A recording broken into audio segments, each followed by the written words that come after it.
Agartala GB হাসপাতালে রোগী ও রোগীর পরিজনদের জন্য বড় উদ্যোগ চালু হলো ভারত মাতা ক্যান্টিন কাম নাইট শেল্টার। এই পরিষেবার মাধ্যমে হাসপাতালে চিকিৎসার জন্য আসা মানুষদের স্বল্প মূল্যে খাবারের পাশাপাশি রাতে থাকার সুবিধাও দেওয়ার উদ্যোগ নেওয়া হয়েছে। এছাড়াও রয়েছে পর্যাপ্ত পানীয় জল, স্নান ও টয়লেটের বিশেষ ব্যবস্থা, নিরাপদ ও সুরক্ষিত আশ্রয় এবং পুরুষ ও মহিলাদের জন্য পৃথক পৃথকভাবে থাকার ব্যবস্থা।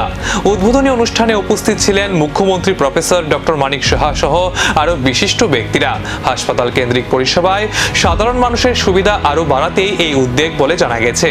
বিশেষ করে দূর দূরান্ত থেকে চিকিৎসার জন্য আগত রোগীর পরিজনদের জন্য এই ক্যান্টিন ও নাইট শেল্টার কতটা স্বস্তি এনে দেয়, এখন সেদিকেই নজর। এই বিষয়ে অনেকদিন ধরেই আমরা কিন্তু আজকে এই বিষয়ে কথাবার্তা হচ্ছিল। মাননীয় প্রধানমন্ত্রীজি ওই বিষয়ে বারবার যখনই আমাদের দিল্লিতে আমাদের মিটিং হয়, উনি এই বিষয়ে কিন্তু সবসময় গুরুত্ব দিয়ে থাকেন এবং বলেছেন যে যে আমাদের যে বড় বড় হসপিটালগুলো আছে বা টার্সিয়ারি হেলথ কেয়ার যে সেন্টারগুলো আছে, সেই সব জায়গার মধ্যে যারা রুগীর সাথে যারা আসেন তাদের থাকার ব্যবস্থা করার জন্য অনেক দিনের আমাদের স্বপ্ন ছিল, বাস্তবায়নের বিষয় বারবার আমরা চিন্তা ভাবনা করেছি এবং প্রায়শই আমি খবর নিতাম যে কি স্ট্যাটাসে আছে। চিকিৎসার পাশাপাশি স্বস্তির আশ্রয় জিবিতে নতুন এই উদ্যোগে কতটা বদল আনে, এখন সেটাই দেখার।